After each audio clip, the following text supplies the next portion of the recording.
Meninos aí, ó, parabéns, viu? Gostei, tá bom, queridos? Deixa eu apresentar aqui o meu irmão. Esse aqui é o Klaus, né, meu irmão, pastor na igreja Quírios, em São Paulo. Está aqui a sua esposa. Onde é que eles estão? Ah, lá, a Lu, né, Luciana, está lá, Thalita, fica de pé, Thalita lá. Dá para pegar? Ah, estão lá, tá? Está do lado do Michel lá, tá bom? Sejam bem-vindos, tá, querido? Está faltando a Laís, que está lá embaixo na transmissão, está lá vendo como funcionam as coisas lá. Eu já indiquei o livro dele, né? O livro do Klaus é Mude Isso, né? Tem várias histórias interessantes que você tem que enfrentar, né? Situações diferentes da vida, de vários textos da palavra de Deus que nos ajudam. Então fica aqui a indicação para você. E hoje eu tive o privilégio de contar com a presença dele aqui para trazer uma mensagem de Natal para nós. Fique à vontade aqui, querido, tá? Obrigado. É uma honra estar aqui, é um privilégio. Eu agradeço a oportunidade, porque eu tenho aprendido muito nesse tempo. Tem sido um final de semana que tem valido por uma conferência inteira, um seminário inteiro. Fizemos um tour aqui na igreja, passeamos, pude encontrar minha família, que já fazia um tempo, desde o começo da pandemia, que a gente não se via. Foi um privilégio para mim ver a Cleusa, alegrou demais meu coração, estar com ela. Estar com o Michel, com a Kelly, com os netos, que a gente viu o bebezinho. Então Deus preparou um momento muito, muito especial. E para mim é um peso estar aqui, porque eu acho que vocês já ouviram algumas histórias do pastor Pascoal. Eu tenho o pastor Pascoal como uma maior referência da minha vida. Quando nós éramos crianças, ele que cuidou de mim. Meus pais se separaram com 5 anos de idade, e o pastor Pascoal foi a referência. Foi ele que me levava para o seminário. Foi ele que, quando ele estudava no seminário, eu ia com ele às vezes para a faculdade teológica, né? Ficava esperando ele voltar da faculdade teológica. A Cleusa, eu era muito pequeno e eu olhava a Cleusa como se fosse uma princesa da Disney. Essa era a minha referência. E eu ficava encantado, né? E tudo isso foi marcando a minha vida. Então está aqui para mim hoje, pregando. E o pastor Pascoal sentado ali, porque da outra vez, se eu me engano, que eu preguei, ele não estava. Então foi mais tranquilo, né? Mas está aqui, pregando, e ele está ali assistindo, é um momento para mim assim, que ore por mim. Amém? Ore por mim para que dê tudo certo, que Deus fale conosco. Obrigado pela gentileza de vocês, o carinho de vocês. Que igreja fantástica, vocês sabem disso. Vocês são uma referência para o Brasil. Não tem um lugar que eu passo que eu não vejo as pessoas falarem da PIB e elogiarem o pastor Pascoal, elogiarem essa igreja. Tem até, eu estava comentando, né, com o pastor Paulo, né, que existem alguns membros da nossa igreja que vêm para cá todo ano para assistir o Natal de vocês, da referência que vocês são para o Brasil inteiro. Parabéns por tudo que vocês fizeram nesse tempo de pandemia e como Deus usou a vida de vocês. E eu acredito que São Paulo, todos os pastores que eu conheço, do conselho de pastores, eles falam de vocês com muito carinho, com uma referência, e seguem vocês. Parabéns. Amém? Vamos começar então estudando a Bíblia em Mateus capítulo 2, versículo 13 a 18. Mateus 2, 13 a 18. Eu sou o irmão caçula. Como eu disse, né, 5 anos de idade, e eu também não gostava de Natal. Achei a peça providencial, porque me vi muitas vezes, porque no Natal ela representava para mim um momento de cisão, perdas, né? Meu pai saiu de casa, minha mãe estava doente, e eu fui aprender a gostar de Natal com a Cleusa. Porque teve um ano que eu era pequeno, bem revoltado assim com o Natal, porque meu pai não ia estar em casa, e a Cleusa falou assim para mim: vai procurar areia, eu preciso de areia. E eu fiquei bravo com aquilo, porque eu tinha que achar areia. E ela disse que ia decorar uma árvore para nós. Eu nunca tinha tido uma árvore de Natal. Eu nem sabia que as pessoas faziam árvore. Eu não me lembro, mas na nossa casa não tinha árvore. Eu era pequeno, não sei. E eu fiquei falando, mas para que areia? Mas que coisa, Natal. E eu me lembro que ela olhou para mim. E eu nunca mais esqueci, porque depois, quando eu me tornei pai, eu comprei uma árvore para os meus filhos, para minhas filhas. E o que aconteceu foi que ela disse assim: nós temos que fazer o melhor para Jesus. Nós temos que fazer o melhor para Jesus. Natal não representa as nossas lutas. Natal representa o amor de Deus e a graça de Deus revelada no seu Filho Jesus, que morreu naquela cruz para nos salvar. Natal não representa o momento que você está passando. Natal representa a vontade de Deus de resgatar o homem e trazer das trevas para a sua maravilhosa luz. Você crê? Amém? Mateus capítulo 2, versículo 13 a 18. Depois que partiram, um anjo do Senhor apareceu a José em sonho e lhe disse: levante-se, tome o menino em sua mão e fuja para o Egito. Fique lá até que eu diga a você, pois Herodes vai procurar o menino para matá-lo. Então ele se levantou, tomou o menino e sua mãe durante a noite e partiu para o Egito, onde ficou até a morte de Herodes. E assim se cumpriu o que o Senhor tinha dito pelo profeta: do Egito chamei o meu filho. Quando Herodes percebeu que havia sido enganado pelos magos, ficou furioso e ordenou que matassem todos os meninos de 2 anos para baixo, em Belém e nas proximidades, de acordo com a informação que havia obtido dos magos. Então se cumpriu o que fora dito pelo profeta Jeremias: ouviu-se uma voz em Ramá, choro e grande lamentação. É Raquel que chora por seus filhos e recusa a ser consolada, porque já não existem. Vamos orar? Senhor, nessa manhã, eu clamo pela Tua graça. Nós já sentimos a Tua presença e sabemos que o Senhor está aqui. Nós sabemos que o Senhor tem derramado, Senhor, da Tua misericórdia. E eu oro para que nesse momento essa palavra seja a resposta da oração da vida de alguém. Eu creio que alguém estava orando e pedindo para que o Senhor falasse com ele. E disse: Senhor, hoje eu quero ouvir Tua voz, eu preciso de uma resposta. E eu peço que essa palavra encontre lugar nesse coração, possa trazer saúde, possa trazer bênção, possa trazer graça, possa trazer refrigério. E que nós possamos aqui ser edificados para esse tempo que nós estamos vivendo, em nome de Jesus. Amém. Tempo difícil, tempo de um Natal diferente, como o nosso pastor Pascoal pregou semana passada à noite. Um tempo que a gente viu aqui na dramatização, que algumas pessoas estão distantes, outras não podem estar com suas famílias, ou talvez seja a primeira vez que alguém da sua casa, que você ama, não vai estar com você nesse Natal. Eu creio que esse é um tempo também de incertezas. Eu costumo dizer que nesse momento nós estamos fazendo planos a lápis. Se mudar de ideia, a gente apaga. Se alguma ordem chegar, a gente vai apagando e vai escrevendo outros planos. Você não sabe, você não conhece o que vai acontecer. Embora tudo isso esteja acontecendo, eu queria lembrar você que Natal nos lembra esperança, nos lembra graça. Mas é difícil você trabalhar com esse sentimento de incerteza, de insegurança. Eu saí agora de São Paulo e algumas pessoas lá da liderança que tem uma influência ali na cidade, falando para mim que talvez em São Paulo volte mais um fator, né? Volte mais uma cor, né, para trás, mais um momento de alerta. E a gente fica preocupado com isso. Eu costumo pensar que, eu não sei como foi aqui, porque eu acredito que vocês são mais resolvidos que nós paulistas, vocês são mais decididos, nós somos mais agitados. A gente passou um período onde que ninguém acreditava que tinha problema, depois todo mundo acreditou que tem problema, agora ninguém acredita mais que tem problema, foi todo mundo para a rua, e agora todo mundo está desesperado com o problema.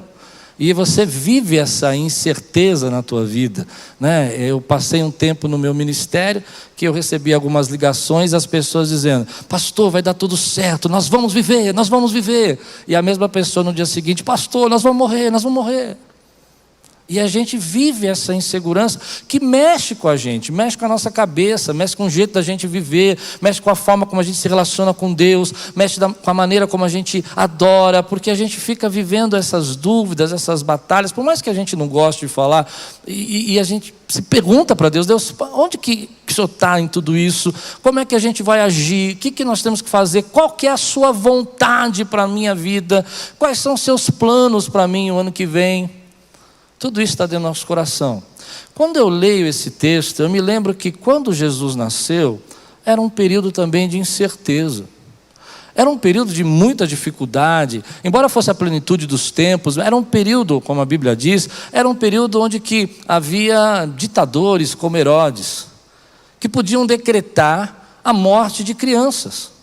Que podia dizer, olha, a partir dessa idade, de 2 anos para baixo, vocês entram nas casas das pessoas, em Belém e na região ali ao redor, e retirem as crianças e matem essas crianças. Havia esse tipo de gente no tempo de Jesus. Havia uma pandemia com o nome de Herodes, e ela podia fazer isso. E a Bíblia já tinha dito que isso ia acontecer, porque há uma profecia na palavra que dizia que Belém ia chorar os seus filhos. E esse contexto que Jesus nasce e recém-nascido, José já recebe um alerta de um anjo dizendo, olha, foge, sai daí, não fica aí, porque Herodes está procurando Jesus para matá-lo, e se você ficar aí ele vai encontrar. Vá para o Egito, suma desse lugar, porque você precisa se guardar. E a Bíblia vai dizer para nós que à noite José parte. Ele vai viajar à noite. Você sabe que naquele tempo o perigo de uma estrada, de salteadores, de pessoas, era muito grande. E a Bíblia está dizendo para nós que ele vai viajar à noite para referenciar o perigo que ele estava passando, para mostrar para nós a dificuldade dessa viagem. Pegar um recém-nascido.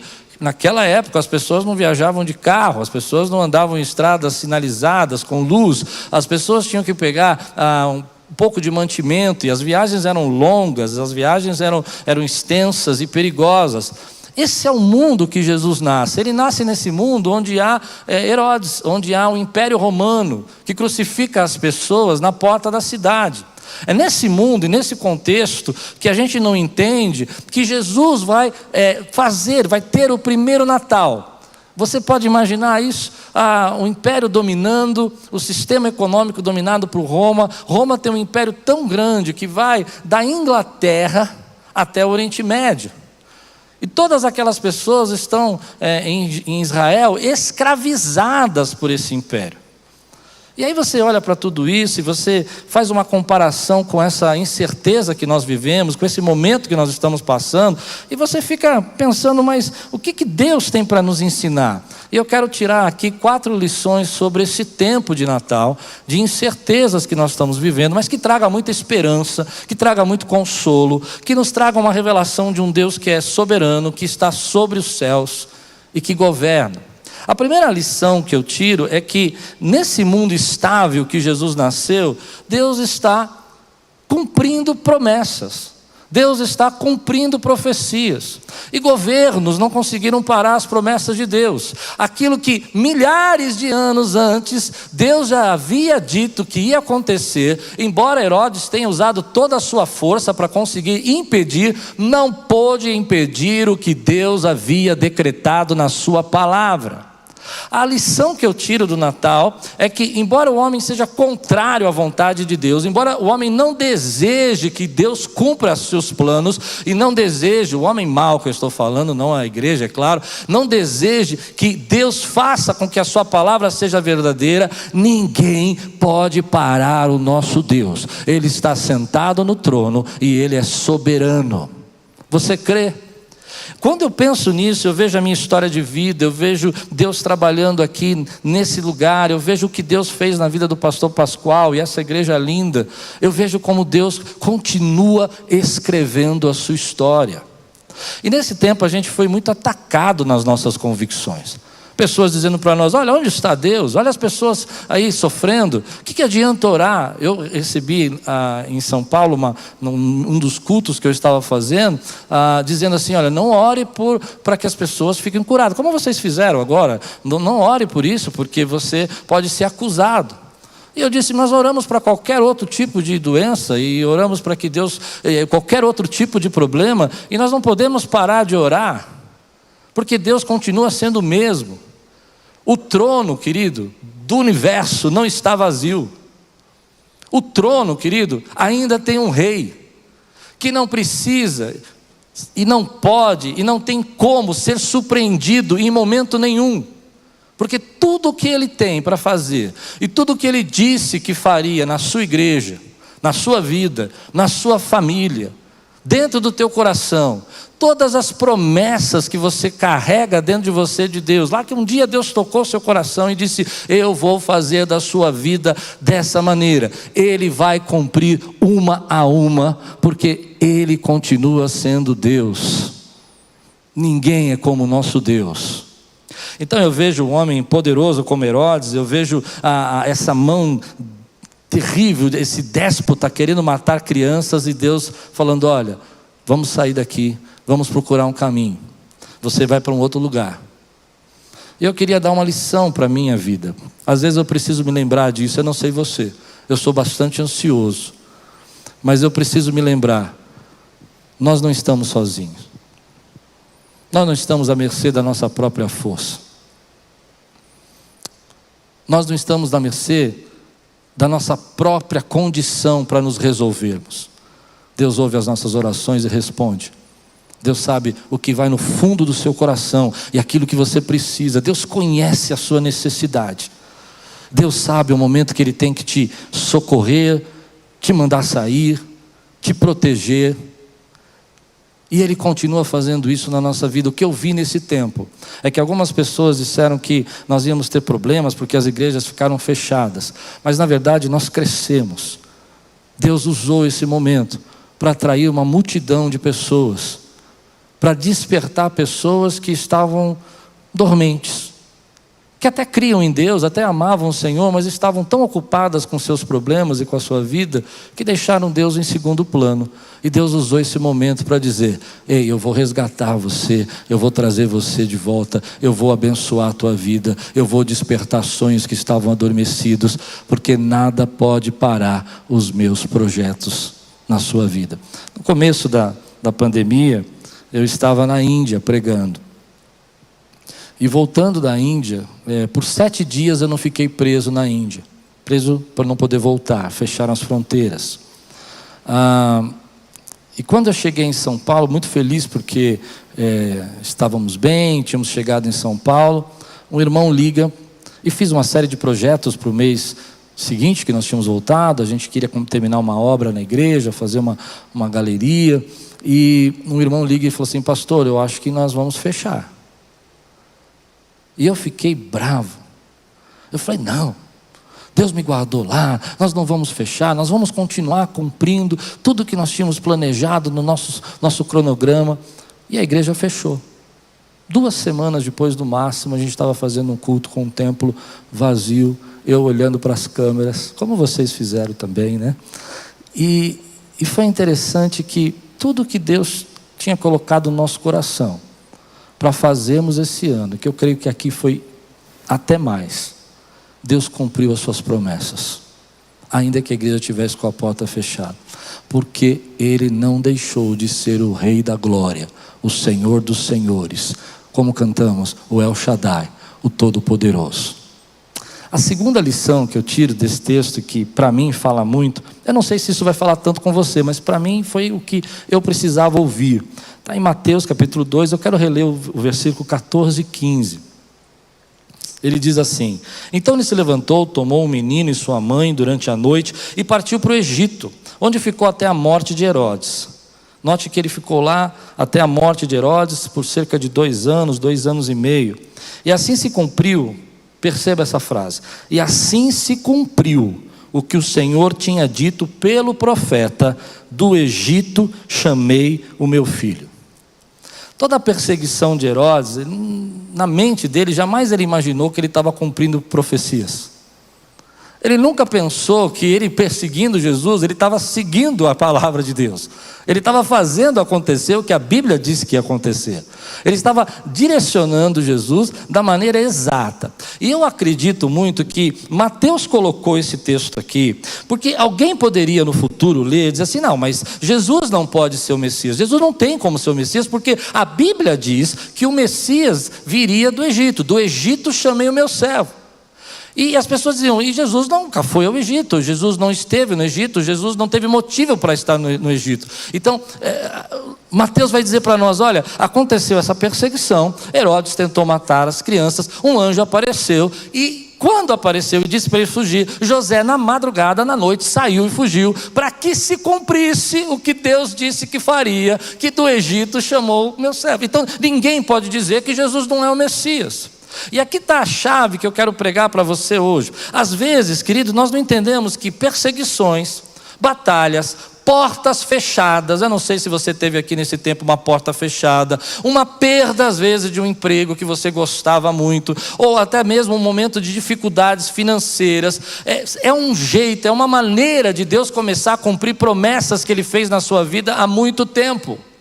Nós não gostamos de pensar, mas uma das formas de Deus nos dar direção é através da rejeição. É quando você toma um não, que você começa a perceber outras possibilidades.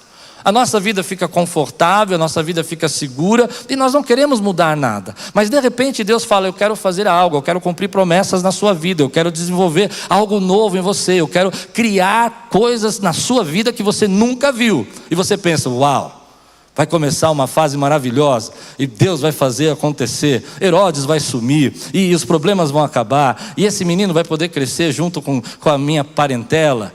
Não é assim. Um anjo diz: fecha a sua carpintaria, José. Amém? Não volta para a sua casa, abandona a sua família, vai para os seus parentes, pega a sua casa, a sua família, e leva na direção do Egito, porque eu vou cumprir promessas agora na sua vida. Nesse tempo eu tenho visto isso. Algumas portas que se fecharam, abriram outras maiores. Quando o pastor Pascoal semana passada, se não me engano, foi 10 milhões de pessoas que uma semana foram acessadas, foram tocadas pela palavra de Deus, por meio da televisão, por meio dos canais de rede social, das transmissões do culto. Eu fico pensando, no começo nós não imaginaríamos a força que Deus ia nos dar e a direção que Ele ia nos fazer tomar. Talvez na sua vida você esteja assim, preocupado porque algumas portas fecharam, achando que essa luta, essa perseguição que talvez você esteja passando num momento difícil, é algo que Deus te deixou. Mas eu quero dizer para você o que eu creio: portas fechadas são muitas vezes a maneira de Deus cumprir promessas que Ele fez a você há muito tempo. A rejeição que você passou, o não que você já tomou na sua vida no passado, te trouxe até aqui, fez você chegar onde você chegou. Não foram só os sims, foram pessoas que disseram para você não.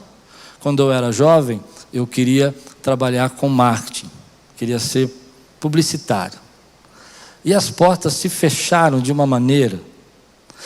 E o pastor Pascoal me disse, e ele é esse homem bondoso, amoroso, e eu era bem bravo quando adolescente, que Deus chamou ele com todo aquele coração bom, e eu era bravo.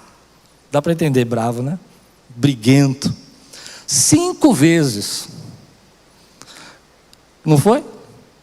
E eu dizia para mim, se Deus precisou chamar ele 5 vezes para ser pastor, para mim vai ter que ser umas 10. Porque só Deus mesmo para me chamar. Então as portas foram se fechando na minha vida. Foram se fechando no trabalho, e Deus incomodando, entristecendo. Parecia que eu estava errando. Arrumava um emprego muito bom, de repente aquele emprego bom, a empresa falia. E eu falava, mas meu Deus. E Deus estava me dando um destino. Deus estava me dando uma rota nova. Deus estava dizendo para mim, olha filho, as portas que eu estou fechando e não estou abrindo para você, é para que você vá na direção do que eu tenho para a tua vida.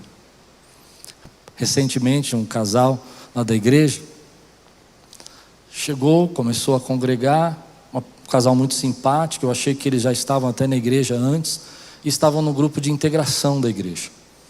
E eu cumprimentei e disse: olha, vocês chegaram quando? Chegamos na pandemia, pastor. Estávamos assistindo online. E eu vi que você anunciou que nós estávamos distribuindo alimentos aqui na igreja. E fazia 3 anos que eu não ia na minha igreja. Eu estava ferida, machucada, e eu tinha dito para mim que eu não entraria na igreja, nunca mais. Mas eu tinha tanta necessidade que eu vim aqui pegar os mantimentos. E eu fui recebida pelos irmãos com um carinho tão grande, que eu me senti tão bem. Mas o meu marido, ele não é cristão. Então convidei ele para vir num culto. E ele veio num culto. E ele entregou a vida para Jesus e ele quer se batizar. As portas fechadas estão despertando pessoas. E esse é o tempo da igreja clamar, adorar, mostrar o seu coração de generosidade, como vocês estão fazendo e transformando vidas. Porque às vezes a gente não percebe que a rejeição te dá um destino. Vou correr um pouco, meu tempo acabou, mas a terceira lição diz assim: às vezes a gente não percebe e não consegue entender que Jesus foi parar no Egito. E você sabe que Egito para nós é sempre uma referência de um lugar bom que ficou apertado. A palavra Egito significa isso: um lugar bom, que foi confortável por um tempo, mas daqui a pouco ficou apertado, que é a mesma palavra quando você se sente apertado, de angústia. A ideia é que Jesus ficou no Egito por 2 anos e a gente não sabe o que ele foi fazer lá. Existem especulações, mas não existe nada na Bíblia que diga o que ele ficou fazendo lá, José, por 2 anos. Mas é interessante a gente perceber que depois que Herodes morre, então Deus chama do Egito o seu filho. E aqui eu tiro uma lição para mim que eu acho que é muito importante. Às vezes nós reclamamos com Deus que algumas coisas não estão acontecendo. Nós não gostamos de ficar em stand-by. Nós não gostamos de ficar por um tempo recluso, fechado. Mas aí vem a palavra que diz assim no meu coração: se Deus não te tirou do Egito, se Deus não te tirou desse lugar, é porque está mais seguro no Egito do que fora dele. A nossa impaciência não consegue trabalhar com o tempo de Deus. Nós ficamos tristes porque nós queremos que Deus nos responda a oração na hora, e Ele faça segundo nosso desejo. Mas olha o que Ele fez com o filho dele: Ele deixou 2 anos lá. E no tempo de paz, no tempo que não havia risco, Ele tirou. Então eu creio que Deus tem promessas que há de cumprir na sua vida no tempo de paz. E se Ele não cumpriu ainda, é porque não é o momento, não é a hora. Mas no tempo certo Ele chama você do Egito. No tempo certo Ele cumpre a promessa dEle. No tempo certo Ele faz acontecer na tua vida aquilo que você nunca imaginou que poderia acontecer. Mas a última lição que eu tenho para esse tempo é que quando eu olho para esse Natal, eu ouvi muitas pessoas perguntando para mim assim: pastor, por que Deus não acaba com isso? Talvez naquele tempo algumas pessoas podiam ler um texto como esse de Herodes e dizer assim: por que Deus não termina com Herodes? Por que Deus não acaba com Herodes? Porque a resposta de Deus para nós nunca foi resolver um problema imediato apenas. Deus quer dar uma solução total para a tua vida. E a solução total para a tua vida tem um nome, chama Jesus. Problemas nós vamos ter outros. Outros Herodes surgiram. Pessoas com malignidade, luta, crise econômica, dificuldade, perdas, doenças. Mas aquele que está alicerçado na rocha, aquele que entende que Natal é Deus entregando do seu melhor, da sua graça, do seu amor, do seu único filho, para que todo aquele que nele crê não pereça, mas tenha vida eterna, esse pode ter paz. A resposta para esse mundo estável, de luta, que nunca vai terminar em instabilidade, vai acabar esse problema, mas outras coisas podem acontecer. É que você e eu sabemos que aquele que não poupou o seu próprio filho, como não nos dará juntamente com ele todas as demais coisas? É aquele que diz que nenhuma das nossas orações vai ser rejeitada, e que Ele nunca nos abandonará e nunca nos deixará. A resposta de Jesus para esse tempo, para a minha vida e para você, é: se apegue no Senhor. Entenda que Natal não é resolver apenas os problemas. Natal tem tempos de instabilidade como no tempo de Jesus, mas Natal é saber que o Senhor está sentado no trono e que Ele te busca com a sua graça. Ele vai até você com as suas misericórdias. Ele vai até você derramando bênção sobre sua vida. Foi isso que a Cleusa me ensinou aquele dia. Natal não representa meus pais não estarem em casa, minha mãe está doente. Natal representa que apesar de tudo isso, apesar dos nossos problemas, Jesus me ama. E Ele te ama. E Ele subiu naquela cruz por você. E Ele subiu naquela cruz para que você tivesse vida plena. Algumas pessoas gostam de soluções rápidas. Acabe com Herodes, termine com esse problema, resolva essa pandemia. E Deus quer dizer para você: olha, filho, eu quero que você entenda, tudo isso eu vou fazer e eu faço no meu tempo, mas eu quero que você saiba que o melhor que eu posso te dar, eu já te dei, que é a presença do meu filho dentro de você, e a salvação e a vida eterna que eu te dei. Natal representa isso, graça de Deus para a minha vida. A resposta de Deus para esse mundo incerto continua sendo a mesma: Jesus Cristo. A resposta que a igreja levamos mantimento, auxílio, ajuda, socorro, mas a maior resposta e a única que realmente vai transformar a vida de uma pessoa é Jesus Cristo, a esperança da glória. É Ele que nos dá sustento. Você recebe essa palavra hoje na sua vida? Você recebe essa palavra no seu coração? Natal é saber que Deus é soberano. Natal é saber que portas fechadas estão me dando destino. Natal é saber que Deus muitas vezes me permite ficar um tempo recluso para que eu possa, na hora certa, ver as promessas dele se cumprir. Natal me lembra que eu sou alvo do amor de Deus e da graça dele para a minha vida. Que Deus abençoe a vida de vocês. Que vocês possam celebrar com toda a esperança, porque vocês já têm dentro de vocês o maior tesouro, Jesus Cristo, a esperança da glória, a resposta para o homem, a salvação, aquele que tirou o pecado de nós e nos trouxe para a maravilhosa luz de Jesus. Obrigado, privilégio estar aqui, uma alegria estar aqui com vocês, uma oportunidade que esse tempo me deu, porque se não fosse nesse momento, talvez eu não conseguisse vir nessa época, e Deus preparou para estarmos juntos em família, reunidos, depois de 9 meses. Que Deus abençoe vocês, em nome de Jesus. Amém.